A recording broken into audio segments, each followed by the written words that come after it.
Sebagai gerbang pertama masuk Kabupaten Banyuasin sama daerah perbatasan langsung dengan Kota Palembang, Kecamatan Talang Kelapa Banyuasin, ini sudah dijago ketat oleh pihak kepolisian sama tim gugus tugas COVID Kabupaten Banyuasin.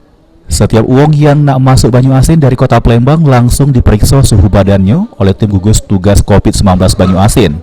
Lalu kendaraan yang liwat dilakukan penyemprotan disinfektan.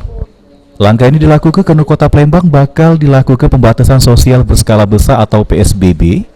Menurut Kompol Mas Noni selaku Kapolsek Talang Kelapa, pihaknya sama tim gugus tugas COVID-19 Banyuasin selalu melakukan pemeriksaan secara ketat pada setiap uang maupun kendaraan yang masuk Banyuasin. Ya, kalau misalnya Kota Palembang sudah ada SK-nya penetapan untuk PSBB Kota Palembang dan Kota Pratumulih. Sedangkan untuk Banyuasin masih menunggu, tetapi kita tetap sesuai dengan instruksi daripada pimpinan, kita melaksanakan checkpoint melaksanakan pemeriksaan di setiap kendaraan yang akan dilalui oleh ataupun juga masuk ke wilayah Banyuasin ataupun juga lintas Sumatera yang akan ke Bengkulu, Jambi ataupun ke Medan dan Sejauh ini, Polsek Talang Kelapa sama tim gugus tugas COVID-19 Banyuasin sudah menjalankan tugas sesuai arahan sama perintah dari Kapolri. Firman Hidayat, PAL TV.